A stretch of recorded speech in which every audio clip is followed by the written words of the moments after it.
Nyesha McCauley. Good evening, Council. Evening.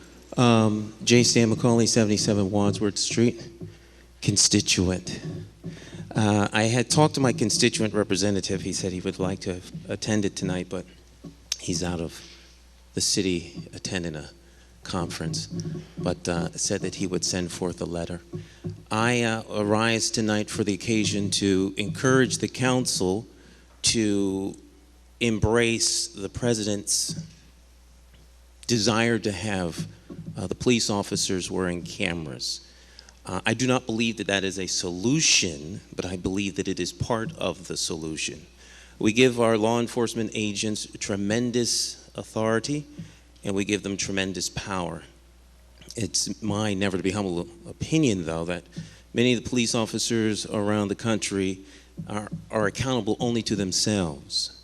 We do have a public safety committee that is chaired by a member of this illustrious body. However, I think that we really need to hold our police officers accountable. That's not to say that the ones we have here are somehow, reckless and, pulling over people like the state treasurer or making people like Ellen Nurse get out of the car and sit for an hour and a half. I'd never like to suggest such.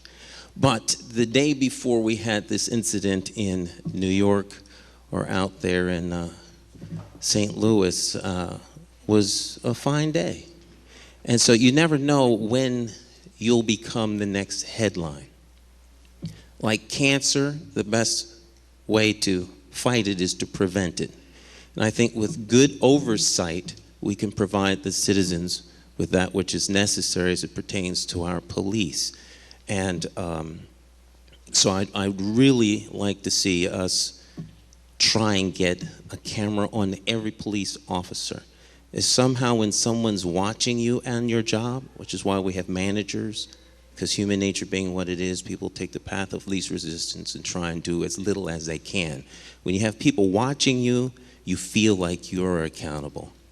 And I think that that would be the first step to making sure that our police department is such. Of course, I could talk for hours on end, and so what I will do is contact each of you individually with my follow-up.